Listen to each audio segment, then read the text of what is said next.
What if I told you that Panini and Topps are not maximizing their profits? Before you start throwing tomatoes at me, stick around and I'll tell you why.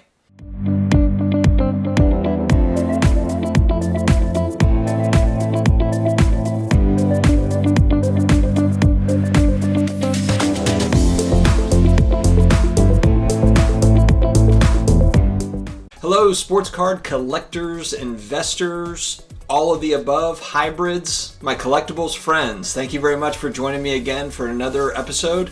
Thank you again. Yesterday's episode I did kind of a 5,000 subscriber giveaway. That is going to run through December 31st, and we're going to pick two winners. And so what you have to do is you have to subscribe. And then you also have to comment on one of my videos, because I guess that's how the randomizer finds you, is someone that's commented and subscribed. So if you could please comment, hopefully a nice comment, but that would be very helpful, and that puts you in the running for one of these. And also it would be helpful as well if you're located within the United States. Just easier from a shipping standpoint to be able to do that, because it is kind of a larger package. And so for those that didn't see my video yesterday, the giveaway is my mother-in-law makes these paintings behind me.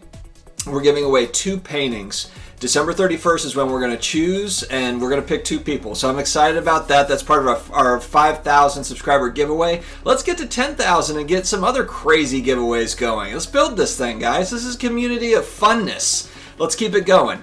Thank you very much for joining today. I'm making this video kind of in response to one of my buddy's videos that he had made. Chris at VegasFind777 put out a great video a few days ago, maybe a week ago, a few days ago, essentially titled up something to the effect of the junk wax era. We are in another junk wax era, is what and he explains himself. And I sort of agree with him, but I sort of don't. And so that's what we're going to talk about today. And for those that think that I'm razzing him or whatever, he is one of my hobby friends. This is funny. I couldn't sleep last night at like 3 a.m. Or I guess it'd be the night before. This is going to come out Friday morning.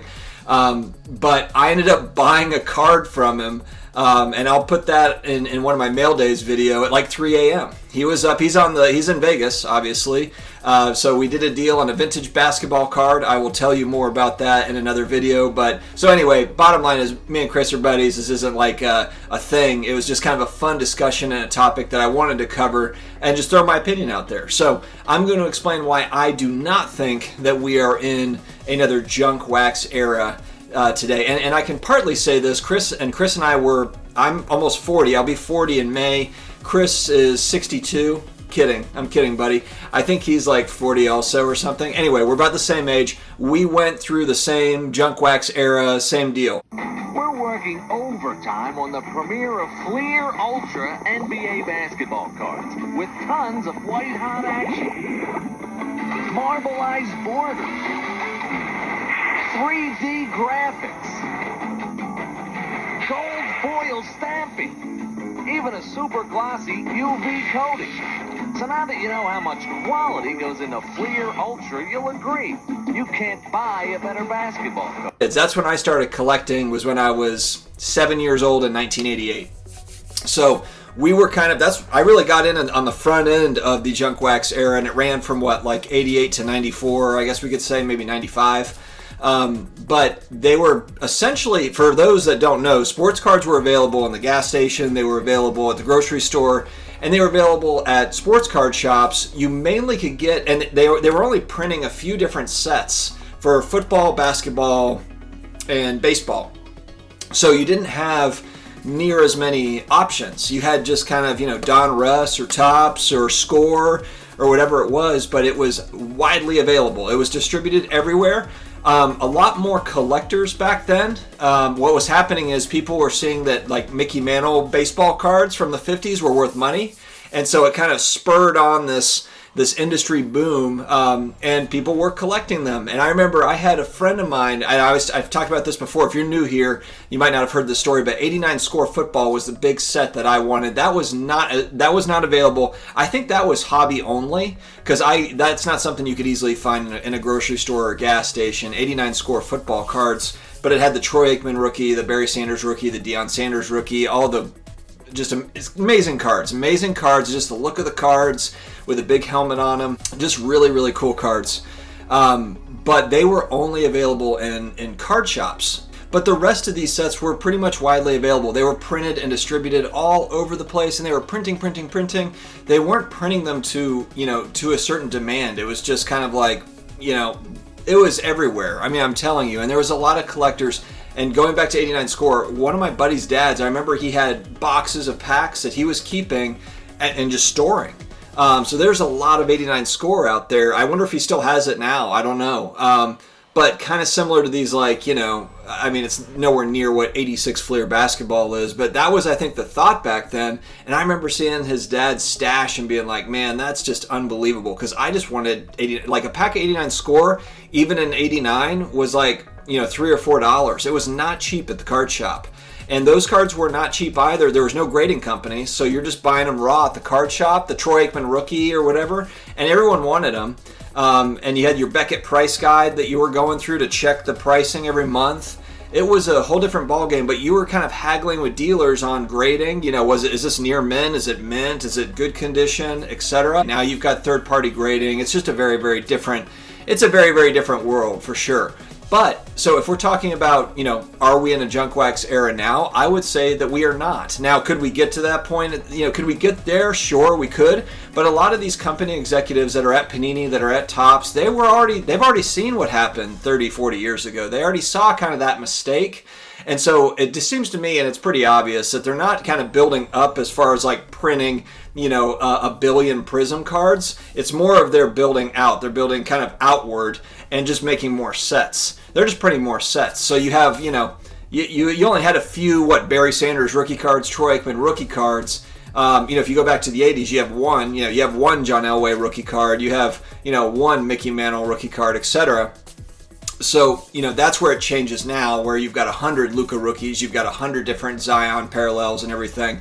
So there are a lot of different options. But as far as if they're, the reason why I feel fairly comfortable is if we're talking about basketball cards, the reason why Panini is leaving money on the table is because you can't get Panini in the store. Think about it. If you're running this business, I mean, they're leaving money on the table with Prism. Yes, are they upping their what they're printing for Prism each year? It seems to be. They probably are, but it's not available. We can't find it. And that's just what's so different than what it was 40 years ago. They were just cranking those out when it was just cardboard or even just kind of a basic gloss. Like with 89 Upper Deck, you had, kind of the new glossy cards.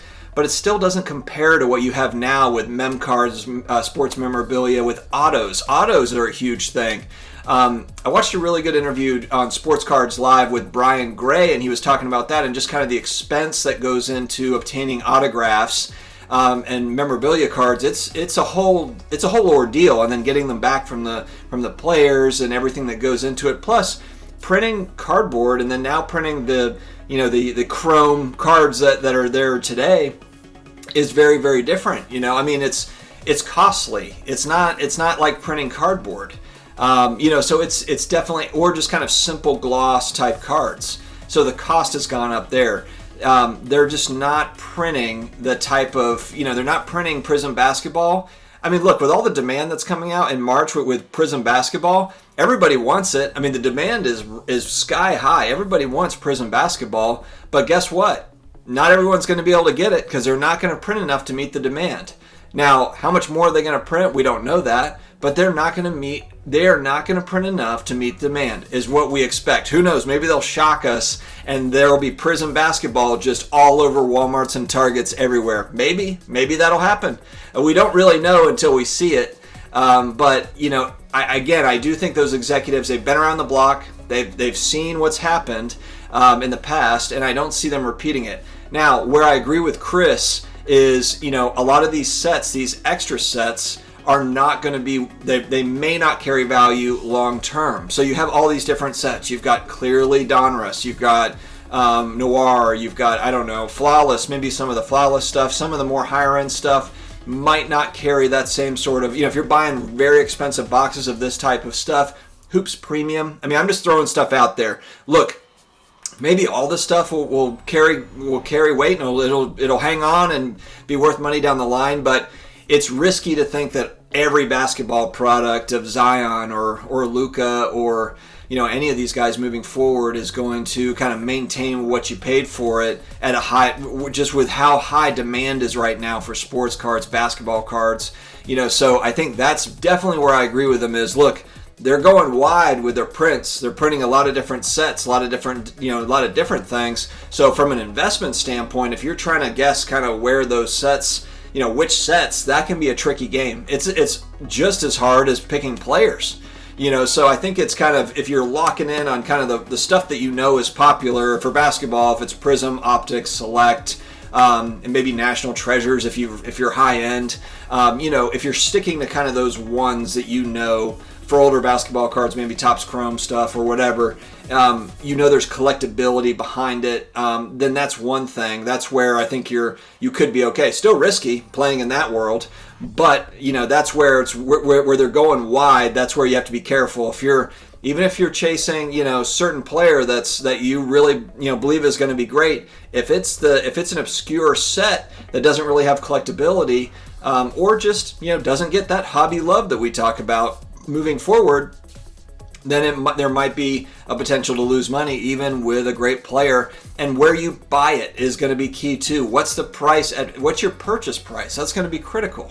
It's always critical is, when you're looking at rate of return in anything, the biggest factor of what type of ROI you're ever going to get if you're an investor on the investment side is where you purchased it, that purchase price. That's really the most important price, or the most important part. Now, if you're a collector, this is a totally different conversation. This is, look, I think that what's a great set in football, Origins.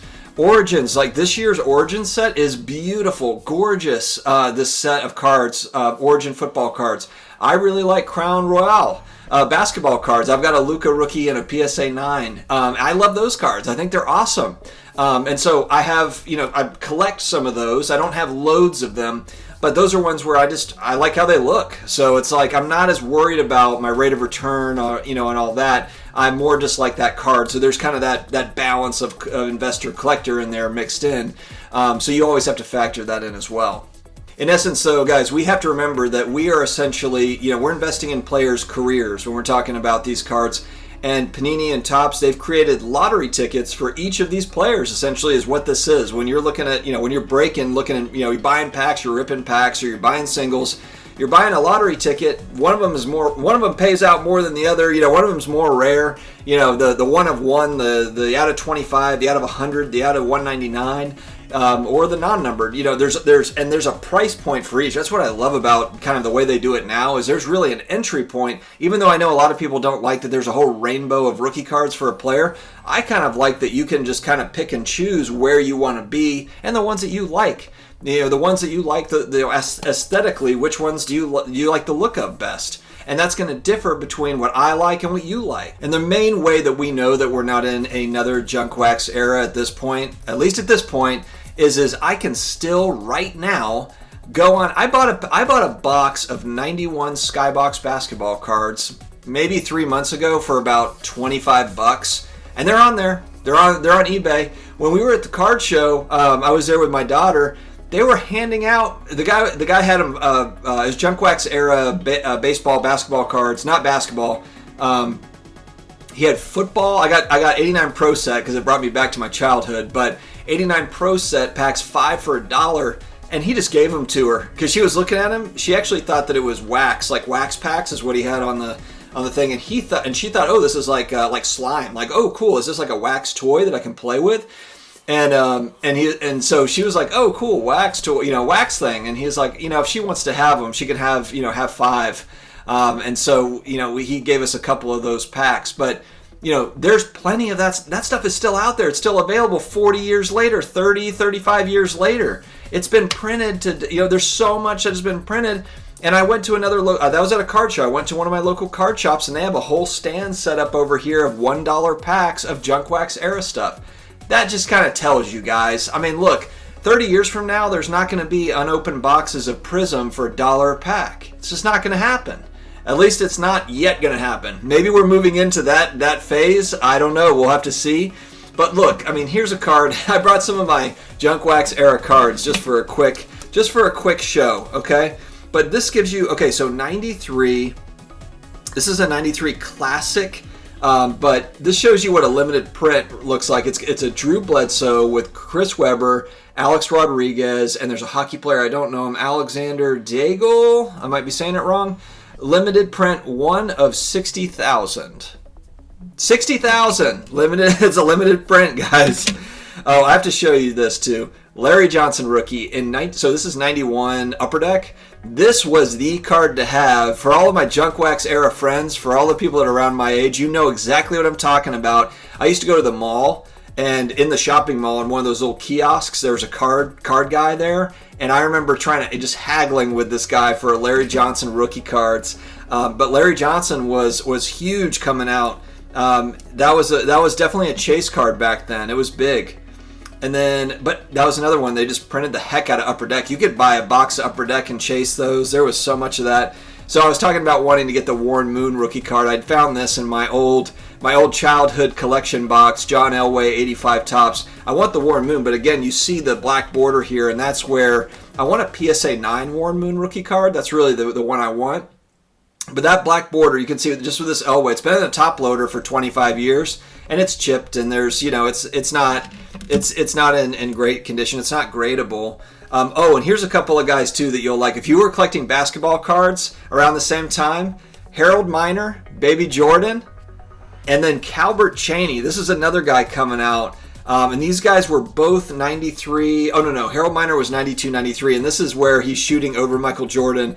And it was like, this guy was the next Jordan. He had like a nice left-handed shot. And he was everything, but he was not the next Jordan. Calbert Chaney was a rookie coming out that was, he came from Indiana, I believe, University of Indiana. 93, 94, I was kind of chasing rookies back then, but Calbert Chaney was a guy that everybody was really high on too. Did not pan out. So take that as a lesson, guys. These are when we talk about all these rookies coming out, some of them are going to win, and some of them are not. I did find an old Shaq rookie from Flair Ultra Rookie. I love this card. And then baseball people, Mike Piazza, Pinnacle rookie card. None of these are rare, but I thought these would be fun to show since we're talking about Junk Wax era stuff. Oh, and here is, before I let you go, a set of 89 Pro Set. I think it's 89. No, 90 Pro Set football. I haven't opened it yet. Maybe I'll unbox this, unpack this on the channel.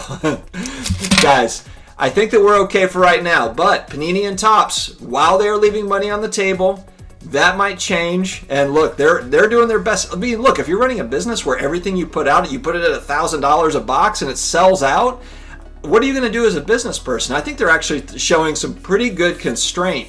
But hey, look, let's see what happens moving forward. They might not be showing that same constraint in 2021 and beyond. So stay tuned, guys. Thank you very much for joining. I know this was kind of a long-winded. Subscribe if you have not already. Chris, I'm not at Vegas Fines. I'm not fighting against your argument, but I thought I want to throw in my 2 cents. So guys, have a great day, and we will talk to you again later. Take care.